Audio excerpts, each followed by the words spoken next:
Tô de volta às mídias sociais da TNT Esportes para falar sobre Flamengo 2, Cruzeiro 1, jogo de volta das oitavas de final da Libertadores, que classificou o Flamengo para as quartas de final, avança na briga pelo seu quinto título da Libertadores, enquanto isso o Cruzeiro, eliminado, vira as atenções, vira os canhões para a disputa da Copa do Brasil, onde enfrenta o seu grande rival Atlético Mineiro, o primeiro jogo já na próxima terça-feira. Antes da gente começar, você faz tudo aquilo que você está acostumado a fazer aqui nas mídias sociais da TNT, curtir, compartilhar, se inscrever, deixar like, deixar o gostei, tudo aquilo, toda aquela interatividade importante, porque a gente vai tentar trazer algumas visões aqui sobre esse jogo.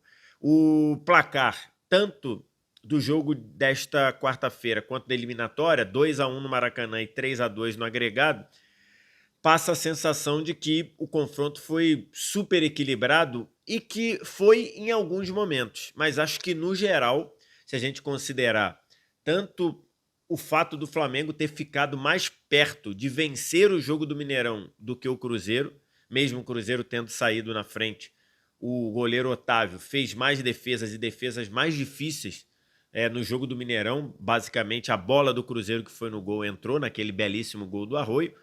E nesta quarta-feira, no Maracanã, o famoso enquadro do Flamengo no primeiro tempo. O primeiro tempo do Flamengo, o Flamengo enquadrou o Cruzeiro de uma maneira que, até se você vê a repercussão do pós-jogo, a própria fala do Arthur Jorge, técnico do Cruzeiro, que diz que no primeiro tempo o Cruzeiro não conseguiu ser o que o time é, e dando os méritos à brilhante atuação do Flamengo.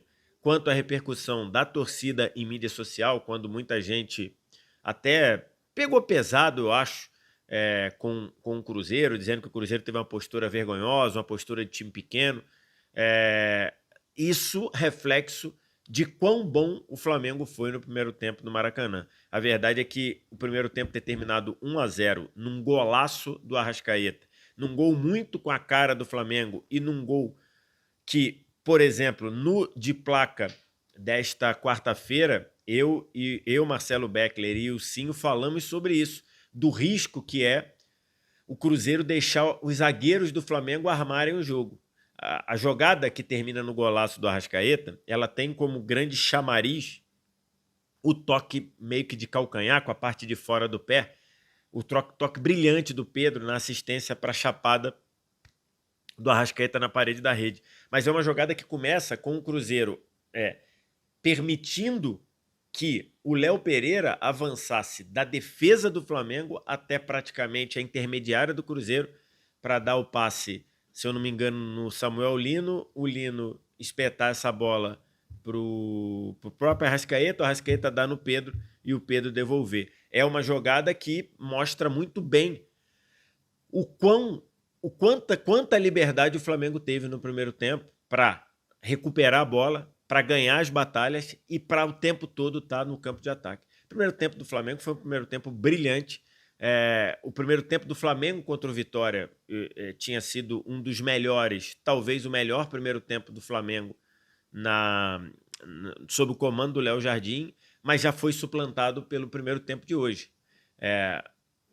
O que o Flamengo fez no primeiro tempo, no nível de ocupação de espaço, no nível de ganhar as batalhas físicas, o Flamengo ganhou praticamente toda a segunda bola, na capacidade de encaixar o perde e pressiona, que é uma característica desse time, de conseguir criar, construir dentro do campo do Cruzeiro, mesmo com o Cruzeiro tendo, em muitos momentos, 8 ou 9 jogadores atrás da linha da bola.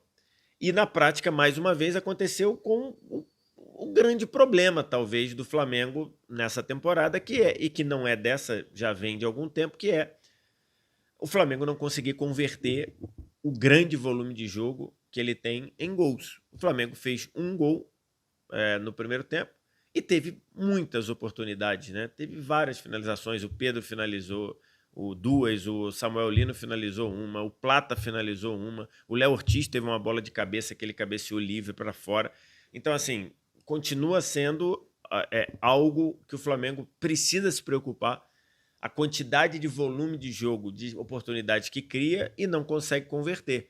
Porque se o Flamengo virasse o primeiro tempo ganhando por 3-0, não seria nenhum exagero. Nenhum exagero. Acho que seria muito de acordo com o que as duas equipes fizeram, com o Flamengo enquadrando o Cruzeiro. E tudo mudou no começo do segundo tempo, com o Flamengo fazendo 10 minutos do que a gente pode chamar de apagão, talvez. Era um jogo completamente controlado. É bem verdade que o Arthur Jorge colocou o Cruzeiro com uma postura diferente no segundo tempo, com os seus laterais subindo um pouco no campo. Os laterais do Cruzeiro passaram a ocupar o campo de ataque para impedir o Flamengo de ganhar tão facilmente a segunda bola. E com os laterais um pouco mais à frente, todo o time do Cruzeiro estava mais à frente, conseguiu encaixar uma pressão ali numa saída de bola. Depois de uma saída de bola em que vários jogadores erraram seguidamente, o Léo Ortiz errou saída, o Jorginho errou saída, a bola tem em um momento que o Lino não consegue ficar também nem afastar, gera a jogada, a grande polêmica da jogada no jogo, que é depois dessa sequência de erros, a bola chegando no Willian na direita, ele cruza aquela bola que pinga, não passa, acho que ela desvia nas costas do Ayrton Lucas, mas bem de leve, e ela vai morrer passando por todo mundo, vai morrer no gol, e aí o Jorginho salva a bola. É um lance muito polêmico. E aqui, abrindo um parêntese, é uma vergonha para a Conmebol, uma vergonha para a Conmebol que a gente não tenha a tecnologia da linha do gol. A gente não tem o chip na bola para saber se a bola entrou ou não. Uma vergonha para a Conmebol. A Conmebol vem ganhando dinheiro e cada vez mais dinheiro vendendo os direitos de televisão das suas competições. Acabou de vender agora num ciclo também, um ciclo milionário, né, de centenas de milhões de dólares, e a competição continua não tendo a tecnologia da linha do gol. O que a gente tem é que é inconclusivo saber se a bola entrou ou não. A transmissão ofereceu 3 ângulos. 3 ângulos. Em 2, você tem a total sensação de que a bola não entrou toda. Em outro, você acha que a bola entrou toda. E aí, você não tem como definir se a bola entrou toda ou não. A câmera da linha, que fica na linha da trave, ela mostra grande parte da bola dentro do gol, mas ela não mostra separação ali entre a linha da trave e o começo da bola. E aí foi mantida a decisão do campo. O bandeirinha não correu para o meio, o árbitro seguiu a orientação do bandeira e depois o VAR não tinha como concluir nada. Não dá para concluir. Quem disser eu tenho certeza que entrou, não tem evidências para isso. Quem disser eu tenho certeza que não entrou, entrou toda, né? Não tem evidências para isso. Acabou que é um lance que você não tem como ter certeza. E acabou prevalecendo o que foi marcado no campo, que foi tiro de meta no desfecho da jogada. E logo depois, acho que a bola foi para tiro de meta, já voltou na carga, um Flamengo claramente nervoso, claramente desorganizado no início do segundo tempo. Quando o Gerson cai, e aí o segundo tempo, para mim, o Gerson cresceu muito de produção até ser substituído. Eu não tiraria o Gerson naquele momento. O Arthur Jorge tirou. O Gerson afunda na ponta direita. Quando ele afunda, ele atrai 3. O Flamengo estava tão assustado nos 10 primeiros minutos que 3 jogadores afundam e acompanham ele. Ayrton Lucas, Samuel Lino e Pulgar.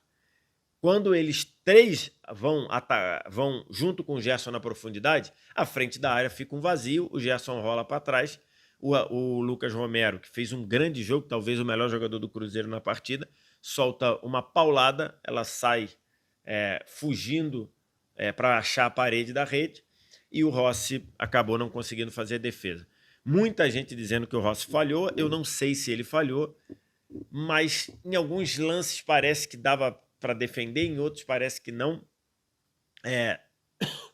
Para mim ali, ele ainda é atrapalhado, que é quando a bola passa pela cabeça do Léo Pereira, quando o Rossi vai conseguir ver a bola. Então, acho que era um lance difícil. Acho que um goleiro... Já vi goleiros fazerem milagres numa bola como essa, mas não sei se dá para a gente dizer que foi falha. E aí a sensação era, o Flamengo está assustado, o Flamengo está perdido, O Cruzeiro ainda gerou outras 2 oportunidades, uma delas a única chance que o Caio Jorge fez o que o Caio Jorge faz, que é atacar, acelerar para atacar a profundidade. Foi lançado, ganhou do Ayrton Lucas nas costas do Ayrton Lucas, bateu cruzado, mas não tinha muito ângulo, a bola saiu. E depois, no que talvez tenha sido a jogada mais trabalhada do Cruzeiro no jogo, uma triangulação pelo lado direito, o Matheus Pereira foi lançado na área, e aí na hora que ele foi finalizar, o Pulgar cortou a bola de uma maneira assim, no último minuto. O Pulgar, que já tinha travado no jogo de ida uma batida do Gerson da meia-lua, que possivelmente seria gol, ele voltou e travou a batida do Matheus Pereira. Foi o que o Cruzeiro fez no jogo, esses 10 minutos. Depois o Flamengo reassumiu o controle do jogo, graças a, de novo, a dupla Arrascaeta e Pedro. O Arrascaeta recebe a bola na meia esquerda. O Arrascaeta, em muitos momentos, fez o movimento de cair na ponta e vir para o meio. O lance do gol é assim, e o lance do segundo gol também, porque começa com o Samuel Lino por dentro e o Arrascaeta na esquerda. O Arrascaeta vem trazendo para o meio, ninguém diminuiu nele.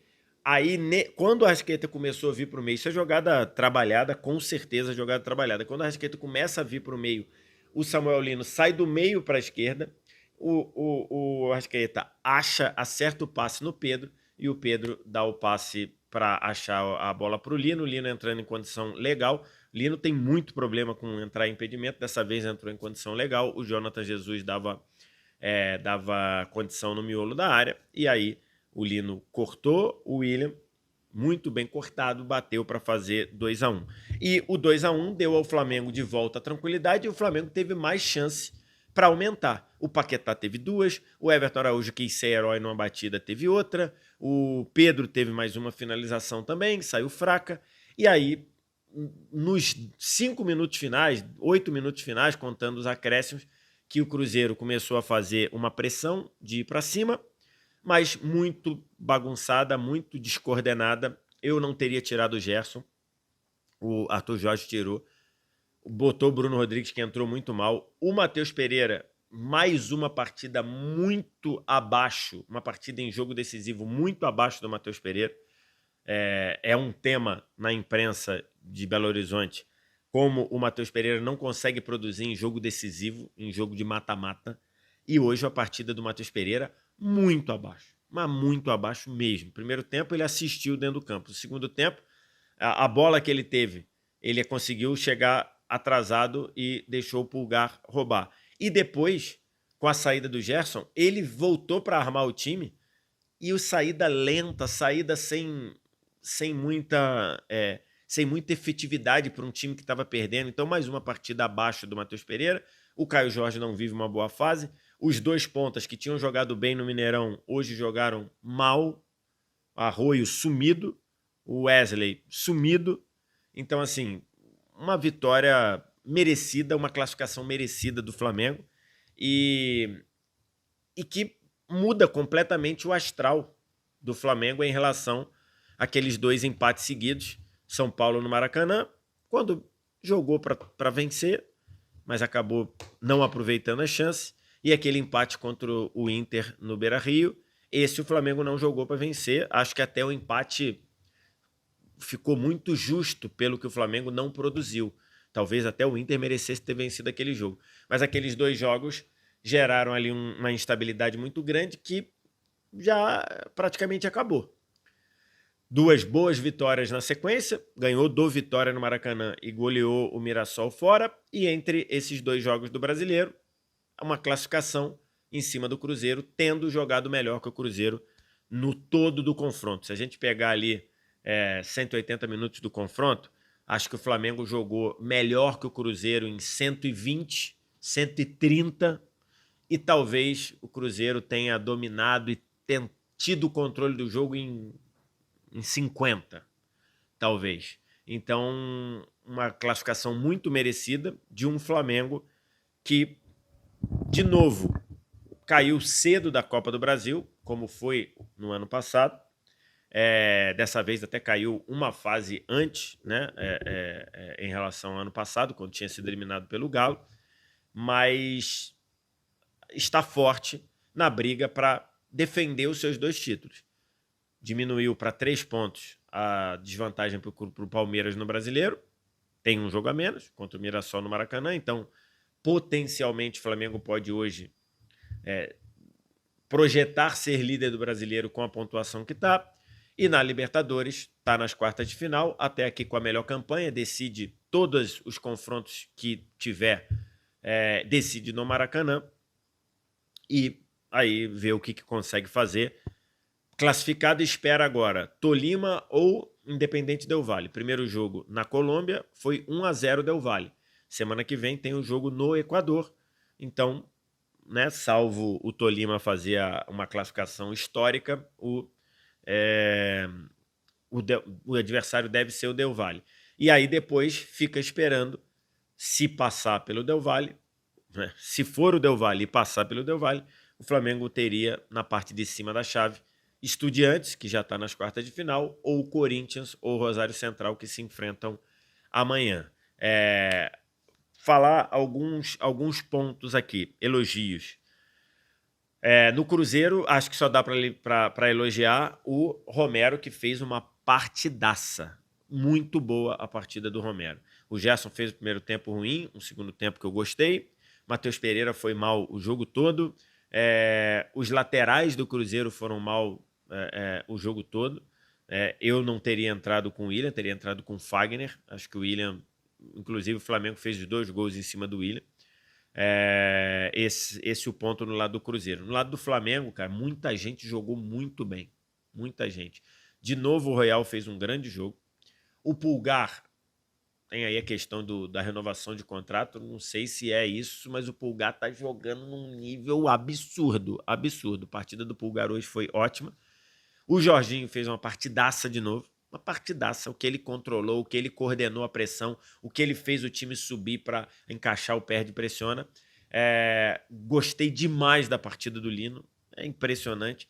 E muita gente estava cobrando demais. Gente, o Lino não é um jogador de encanto.